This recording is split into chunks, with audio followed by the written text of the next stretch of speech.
Continental Railroad. Travel by train is no longer a major mode of transportation for people. However, there was a time in our nation's history when the train was the best new technology. Up until the railroad was developed, people had to rely on walking in order to travel. Some people could use animals like horses and oxen for transportation. They could also travel on ships. We are accustomed to the fast-moving pace of our society.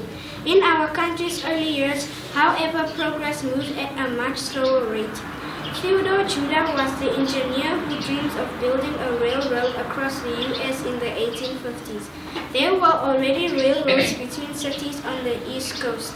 Judah was in the process of constructing railroads in the West. However, there was no service at all across the vast middle of the nation. Judah was determined to change all that. He recruited some investors to pay for the construction of the railroad. The investors were Leland Stanford, Mark Hopkins, Charles Crocker, and Collis Huntington. They were nicknamed the Big Four. They provided the money to create the Central Pacific Railroad Company.